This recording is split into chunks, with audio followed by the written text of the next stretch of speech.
Me da mucho gusto estar compartiendo estas ideas y experiencias con mis amigos ponentes. Le doy las gracias a Daniel Iboscus, que nos invitó de nueva cuenta. Recuerdo la ponencia que presentamos allá en Guadalajara en el ITESO. Y sobre todo, pues me da mucho gusto ver aquí a colegas, a algunos compañeros, inclusive algunos clientes aquí están presentes, lo cual me llena de profunda satisfacción. Y hoy estoy contento porque hace 18 años, un día como hoy, surgió nuestra empresa. Y tuvimos 2 clientes que hasta el momento presente nos siguen contratando. Y yo me hacía este planteamiento de por qué nos siguen contratando y por qué hemos perdurado en el tiempo en una materia tan difícil como es el desarrollo de estudios de opinión pública con metodologías de carácter científico, con variables a veces imponderables y a veces errores que suceden, que no son de muestreo. Y en lo personal, yo he basado sobre 2 valores básicos que le he impregnado a mi equipo. A mí me tocó estudiar filosofía hace muchos años y mis formadores me enseñaron una cosa que mi padre me había dicho: nunca mientas, no puedes mentir. Y segundo, estuve trabajando muchos años en el Instituto Nacional de Estadística, Geografía e Informática, que es el INEGI en México, y ahí aprendí algo que para mí fue una escuela permanente y que se la transmito a mi equipo: hacer todo con rigor, hacer todo con seriedad, aplicar estrictamente las metodologías para ofrecer una información de alta calidad y confiabilidad al cliente. En ese sentido, yo he podido impregnar 2 cosas. Uno, darle credibilidad al estudio que vamos a publicar cuando lo damos a conocer en medios electrónicos. Y 2, darle la información a nuestro cliente para que desarrolle una estrategia más fiable sobre un diagnóstico confiable. Y bueno, aquí estos 2 valores para mí han sido básicos y la premisa para caminar en el tiempo. Y bueno, una figura que para mí es clave es la encuesta de salida en el día de la elección, el exit poll. A mí me ha tocado desarrollar en los últimos 14 años encuestas de salida, desde 1999. Aunque mi empresa nació en 1996, iniciamos haciendo encuestas de carácter preelectoral y de alguna forma empezamos a tener una serie de éxitos que fueron reconocidos. Yo recuerdo que la primera elección que nos tocó participar fue en un estado muy pequeño del país que se llama Colima, de donde nace mi empresa de una forma muy modesta, muy sencilla, y nuestra proyección una semana antes, aunque coincido con nuestros ponentes de que las encuestas no son un vaticinio, no somos pitonizos ni profetas, pero sí debemos atisbar, sí debemos acercarnos y sí debe haber un nivel de confiabilidad. Y en ese sentido, nuestra primera participación, y ante más de 14 empresas connotadas en aquel momento que entraron a ese estado, nuestra encuesta fue la más precisa, hecho que me valió de un amigo y que fue nuestro director en el INEGI, Roy Campos, a quien yo aprecio y respeto bastante, porque de él aprendimos mucho. Él comentó en la revista Nexos este éxito de nuestra encuesta preelectoral. Pero un estudio que para mí fue, en cierto sentido iconográfico, fue la elección del año 2006, cuando nuestra encuesta de salida tuvo un error a nivel nacional de 0.02.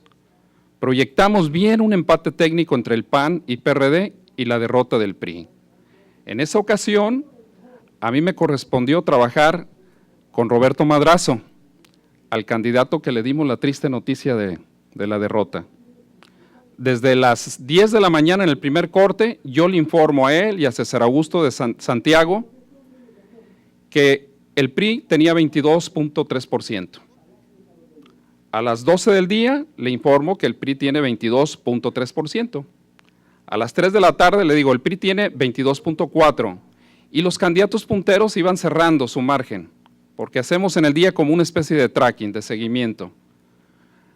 A las 6 de la tarde, ya, bueno, en el horario que es discontinuo en México, a las 8 o 9 de la noche, recuerdo, damos nuestra proyección final y proyecto el empate técnico entre Andrés Manuel López Obrador y Felipe Calderón Hinojosa, y nuestro cliente con 22.6. Fue mi proyección final. Con tristeza el cliente se prepara para dar la noticia y reconocer que él no había ganado. En ese sentido, la encuesta tuvo ahí una gran utilidad, porque tengo aquí un compañero que cuestiona seriamente, ¿no?, el tema del exit poll, aquí mi compañero Ricardo Gamundi, que porque dice que ¿de qué sirve hacer una encuesta de salida si ya no se puede operar en el día de la elección? Y más en un país tan vasto como es México, ¿no?, donde tenemos 300,000 secciones o mesas de votación. Y yo tomé una pequeña muestra, pequeñita, para anticiparme con mucha precisión al resultado final.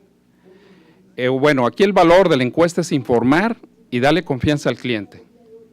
Damos tristes noticias, pero para que él salga con valentía a reconocer que había perdido. Luego tuvimos una participación reciente en el Córdoba con Alejandro Lyons, un joven que pudo ganar la elección con el partido de la U, y después de 30 años de permanencia del Partido Liberal, triunfa Alejandro, y me tocó participar ahí con una encuesta muy confiable, y agradezco la invitación de Cristian Pupo, que también está aquí, y él fue testigo de este proyecto que desarrollamos hace 3 años.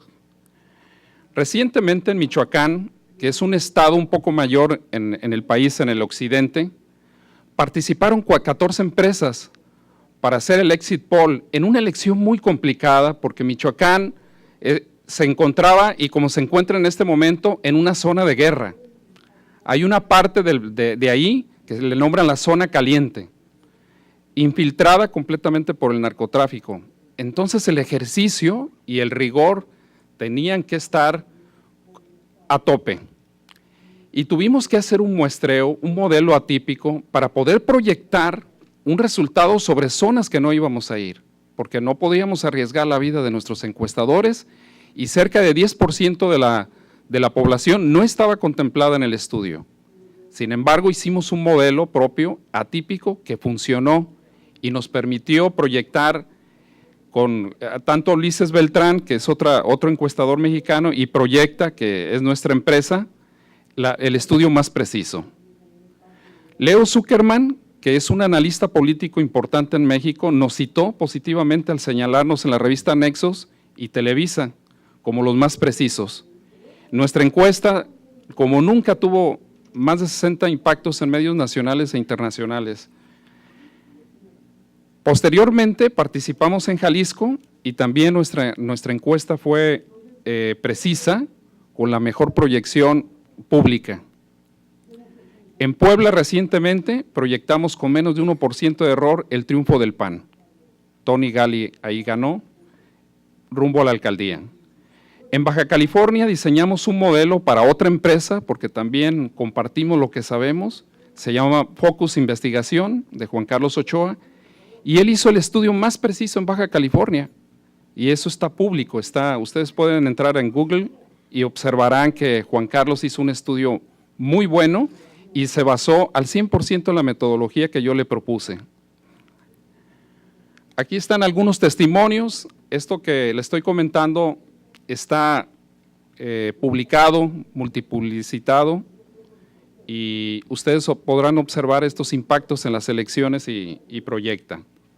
Por ejemplo, una de nuestras encuestas en un estado que se llama Colima, ahí tuvimos prácticamente 0.1 de error, como balas bien pegadas, muy acertado en el exit poll a las 6 de la tarde.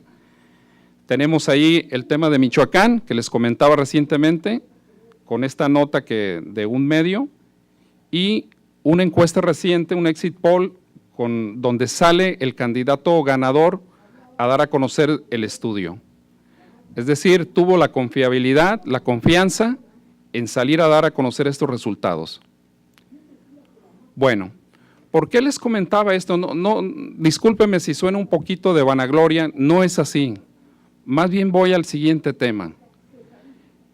¿Por qué han sido confiables los estudios? Y yo lo resumiría casi en estos 4 puntos que les pueden servir a todos los que quieren hacer algún estudio o una encuesta de salida el día de.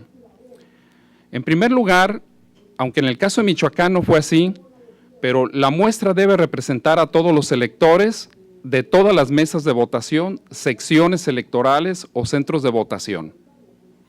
En el caso de un país, por ejemplo, como Venezuela, debe de alguna manera proyectar hacia todos los circuitos y debe tomar en cuenta en su diseño de muestra a todas las mesas de votación. Lo mismo en Colombia como en México. En México utilizamos una palabra que son las casillas, que no es otra cosa más que la mesa de votación donde están las urnas. Si nosotros no tomamos en cuenta al 100% de las mesas de votación, podemos tener errores graves de muestreo. Es decir, siempre deben tener una probabilidad porcentual de aparecer en muestra. Si esto no se puede garantizar en un estudio, yo les recomendaría que no se metan a hacer una encuesta. Hay que contemplar todo el universo y esto indica que nuestra muestra debe ser representativa, que es el primer requisito en inferencia estadística. La muestra debe ser representativa. Como no es un censo, finalmente debemos darle cabalidad a todo el universo o la población a la cual nos estamos enfocando. Segundo, en las casillas o en las mesas de votación, la muestra no debe ser fija. Yo recuerdo que hace muchos años se decía, es que debes fijar la muestra, debes poner 400 entrevistas, barrer completamente en la casilla a todos los entrevistados. Esto realmente no, ya con mi experiencia, no se justifica. No es necesario fijar la muestra. La muestra hay que dejarla libre. El encuestador se pone en boca de urna y empieza a encuestar. De hecho, en nuestro equipo le damos un premio al encuestador que con su calidad de levantamiento se va a acercar al resultado de su casilla. Entonces todos se aplican a darle calidad al levantamiento y segundo, a tener un buen volumen de entrevistas que le permitan hacerla más representativa a su muestra. Esto nos ha funcionado bastante bien y por lo tanto en cada casilla, en cada sección o mesa de votación tenemos datos muy precisos que dentro de una estructura o un espacio muestral nos permiten darle una varianza muy reducida al resultado final. La varianza la comprendemos como la desviación de los datos en cada uno de las muestras pequeñas que están en las mesas de votación y la suma de todas las desviaciones que se tienen en cada casilla elevadas al cuadrado nos da la varianza y a mayor reducción nos da mayor confiabilidad en nuestro trabajo, ¿no? Sobre los horarios, se tiene que encuestar desde la hora que arranca hasta la hora del cierre. No hay una hora fija, se tiene que contemplar todo el universo, toda la población en el día. El método, a mí me ha funcionado, sobre todo en zonas muy grandes, vastas, utilizar lo que se llama el muestreo estratificado, es decir, contemplar como grandes bloques de población o de departamentos, estados, circuitos y juntarlos para hacer un solo bloque y hacer un cálculo especial para esa zona. Ese cálculo, como si fuera un rompecabezas, lo vamos a ir colocando con los otros y al final con una serie de ponderaciones vamos a dar el resultado final. Esto es válido sobre todo cuando tenemos conglomerados muy dispersos y muy irregulares. Entonces, en este sentido, el muestreo estratificado nos permite hacer eso. Dentro del muestreo estratificado, dentro de cada muestra estratificada, dentro de cada estrato, hacemos lo que se llama la muestra sistemática, que es muy sencilla, porque lo único que hacemos es hacer un salto sistemático de acuerdo a los costos y a la inversión que se tiene para este proyecto. Hay clientes que dicen, yo solamente tengo esta plata, este dinero, entonces ajustamos muestras pequeñas o grandes y eso lo dividimos entre el total de secciones que hay en ese estrato. Finalmente, para diseñar una buena muestra, yo les recomiendo que auditen su muestra previa que han diseñado, de estratos o de salto sistemático, con la elección inmediata anterior. Es decir, como si ustedes hicieran un conteo rápido de la elección inmediata anterior y vean si su muestra, hagan ustedes la operación matemática de porcentajes por sección y la media final, y van a observar que si su muestra dio precisión, seguramente el día de la elección, el día del conteo rápido, les va a dar un resultado altamente confiable. Y yo con esto termino agradeciéndoles su escucha. Gracias. Muchas gracias.